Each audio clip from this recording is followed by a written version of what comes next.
One of the biggest keys to being successful at a theme park is to win your guests over to your side. Here's 6 tips on making your guests think that you and your park are the greatest things ever.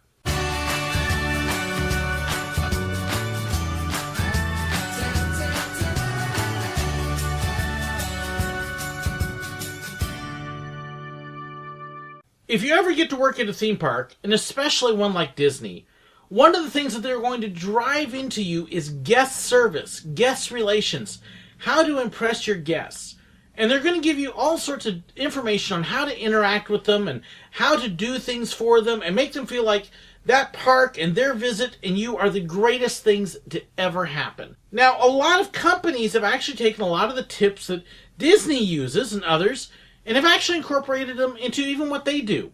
In fact, I was actually at a big church business meeting and seminar the other day, and I actually heard one of the speakers start talking about things to do to impress people when they visit your church, and they were almost straight out of Disney's playbook. It was kind of funny because I looked over at the person I was sitting with and said, "Hey, that's a Disney thing." So what are some of the tips? Well, here are 6 of the ones that will help you if you ever want to be a cast member or employee in a park, but will also help you almost regardless of any business that you do. The first one should be an obvious one. Number 1, smile! Make it look like you're happy to be there and happy to see them. It is amazing how many people can forget something as simple as... In fact, when I started at Disney, because we would spend hours on stage, and of course Disney drills into you, smile, smile, smile, smile, which is a good thing. I would actually get to the point where after 3 or 4 hours of working on stage and being with the guests, that when I would turn and I would get my chance to go backstage or behind the scenes to go take a break, you'd hit the fence and it was almost kind of like your face got washed, and you kind of hit that back area where nobody could see you, and you'd be... And your face would actually hurt for the first few weeks because you were so not used to smiling that much. It was always entertaining to kind of stay backstage and watch cast members so they were coming off after having been where guests could see them, and as soon as they hit that place that guests could no longer see them, it was just this incredible change of personality sometimes. You'd watch them coming in bubbly, and then all of a sudden... We couldn't let guests see that. Smile. Be happy. And there's this amazing thing that happens too when you smile, that if somebody else is in a bad mood and they see you smiling at them, it begins to change their mood. And we would actually joke that a smile is contagious, and it was a good disease to pass on from one person to another. Smiling would pass around, and you could take somebody's day that was miserable and just as something as simple as a smile, turn it into a good one. So key number 1, smile. Number 2, spend some time with the guests. Your job at the park was to be there for the guests. They're the reason you're there, regardless of what job you're doing. Even if you're taking trash out, if they're not throwing stuff away, you don't have a job. So your job is to be there for the guests one way or the other. We were encouraged to take a little time, as long as it didn't involve a safety thing or compromise our job, but take some time and get to know the guests, especially as a photographer. As PhotoPass, if we took a little bit of time and got to know the guests and talked with them a little bit first, it would create several things. One, the memory of the encounter with us became much stronger, much more memorable, and much better. They remember that photographer. I'm still amazed that it's been almost 10 years since I've worked at Disney, and I still have people that comment on my videos, "I remember you as a photographer. I remember what you did, and I remember the photo you took." The reason why is because I took some time and spent it with them and got to know them and talked to them. And hey, where are you going? What are you looking forward to the most? What are you going to do? What's the most exciting? Is this your first time here? Where's home? And just small talking, getting to know them. And as a photographer, we can actually use those conversations and use them to inspire other pictures that we would take and other poses and things that would also become much more memorable for them just because we took some time. We get to know them a little bit, let them feel like they got to know us a bit, and it would make them feel like that they were special because we'd taken this time out of everybody around and they were so special that we'd spent time with them. So take a little bit of time. Let them know that they're valuable and important to you by getting to know them a little bit. Number 3, This was a fun one. Number 3 is make it personal. You don't want to just spend time, but let them know that it's them specifically.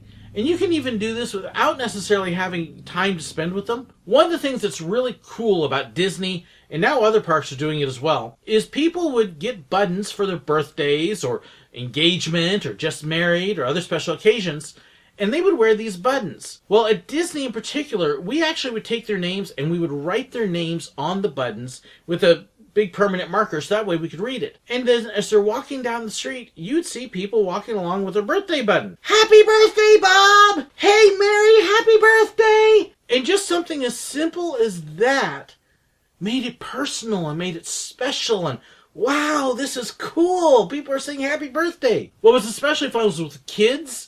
Kids wouldn't know how on earth you knew their name, but you're using their name because you see it on the button. People would also wear group t-shirts that would have their names on it. I had one fan that actually made one just for me that says Sir Willow on the bottom. Well, you would see those on a regular basis.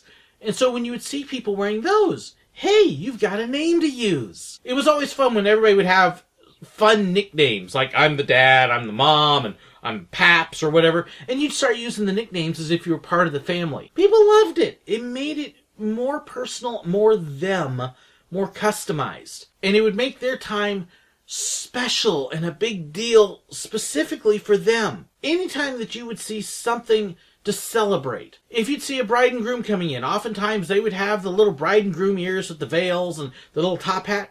Make a big deal out of it. Congratulations! How's the married life? Wow, 3 whole days? You guys have been married forever. And take moments and find ways to make it personal and special for them and exactly what they're going through right then. If it's a family reunion, and again, you'll see this huge family with all the same shirt. Wow! We got 100 of you here? Okay, where'd y'all come from? Ohio, California, Mediterranean. Whoa! And just spend a little time and make it personal and then get them all together and have a special moment to celebrate them. Number 4. This was always one of my favorites. Number 4 is connect with the kids. And Disney would give you all sorts of ways to connect with kids. One of the things that a lot of people don't realize is that if you want to connect with a family and you want to connect with a couple parents, if you connect with their kids and make their kids feel special, you've won mom and dad over. Even if mom and dad are having a bad day and having a terrible moment and they're upset, if you turn around and you make their kids happy, all of a sudden they're going to love you, and it's going to make a lot of what they're upset about so much easier to deal with. And there's all sorts of ways that you can connect with kids. The big smile is one. Talking to the kid directly. Don't talk around them. This is actually very true for people with disabilities as well. Talk to them. Don't look at mom and dad and say, so, what does Johnny want to do today? Look at Johnny. Hey, Johnny, aren't you excited? What do you want to do today? All of a sudden, you've made that kid special, and they're going to kind of puff up, and this is really cool. Other things that you can do with kids. Get down on their level. Okay, I'm not a real tall guy, but I'm still taller than most kids. So if I want to talk to a kid, I'm not going to stand here and then look down on them. Hello down there. I am giant. You are midget. Talk to me. It's kind of intimidating for a little one. Get down on one knee and look at them in the eye, right on their level. Hey, aren't you excited about what you're going to do today? They're going to notice that, and it's going to make them feel 10 times bigger than they are.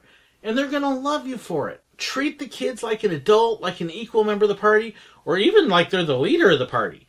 I would tell kids all the time, hey, make sure you keep mom and dad out of trouble, because, yeah, especially dad, I can tell he's a bad. And the kids would love it.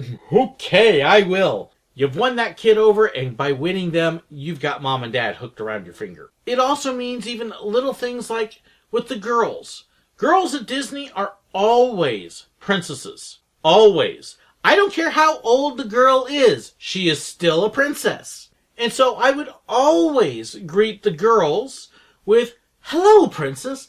Welcome, princess. How are you doing today, princess? It's good to see you. And if they were dressed up in one of the princess gowns, well, I'd make sure I give them a little bow.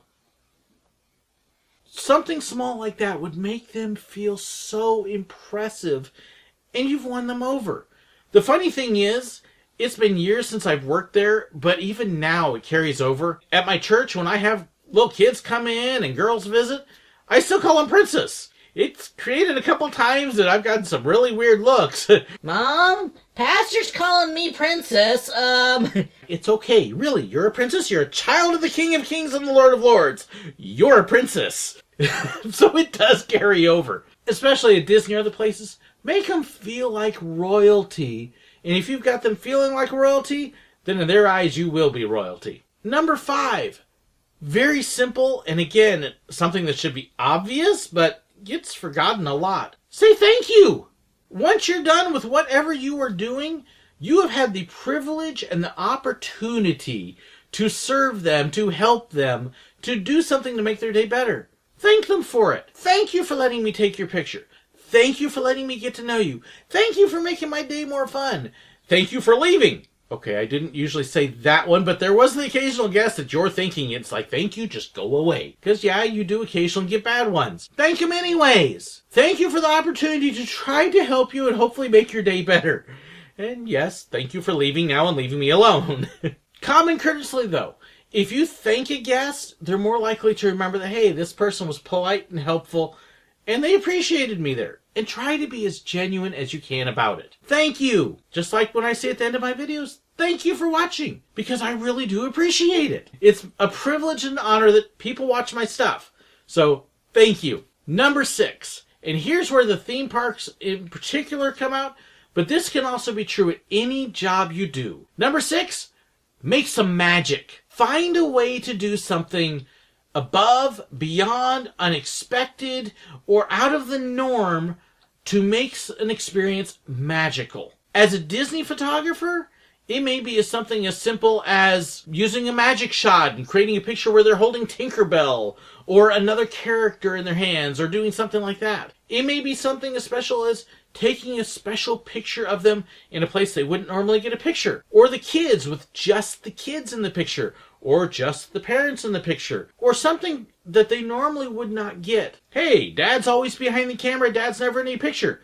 Maybe get a picture of just Dad doing something fun just for him. Because after all, he never gets that. At Silver Dollar City, it could be something as simple as having a kid say, all aboard, as they're getting ready to come on the train, or interacting with somebody. When I was at the train, I like to actually carry around a couple little magic tricks that if people were waiting, I could actually pull out a deck of cards or a couple other things, and I would do a quick little trick for them sometimes to entertain them. Yes, actually using magic to make magic. Maybe it's introducing them to somebody that they wouldn't get to meet otherwise. There were occasionally times where I actually had the opportunity to introduce guests to characters or to other employees who could do something special for them. One of the things that I loved is when you work at the parks, you will see kids wearing costumes. And being able to introduce that kid to somebody who's really who they are dressed up as. So at Silver Dollar City, we'd see kids come in dressed up as train engineers. We introduce them to the engineer and get them to get a close look at the engine.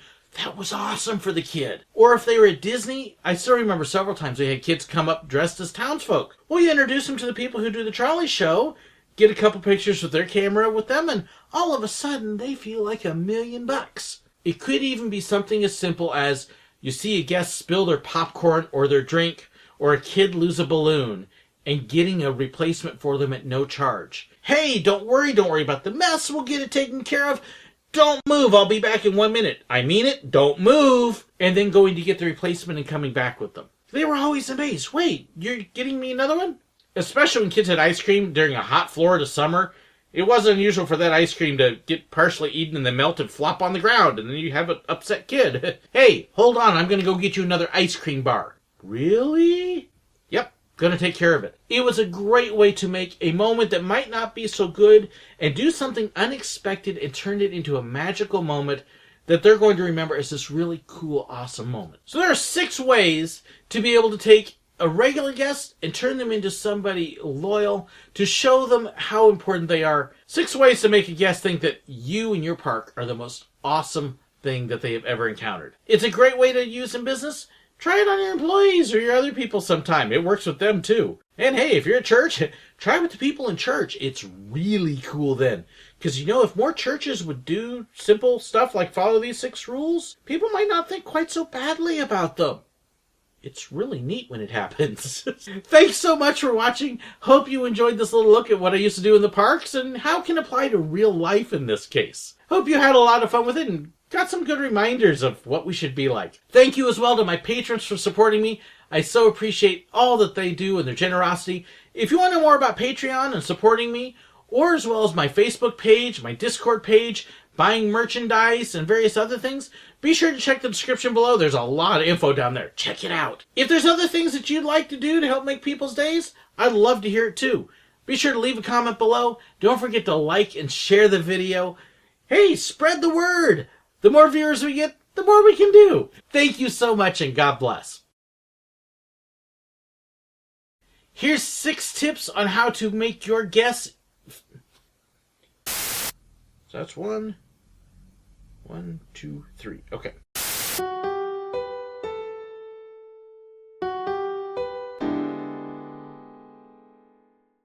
If you haven't subscribed yet, hit that button right there. If you'd like to see another great video of mine, there's a good one right there for you. And if you'd like to be like these wonderful people and support me on Patreon, hit that link right there. Thanks so much.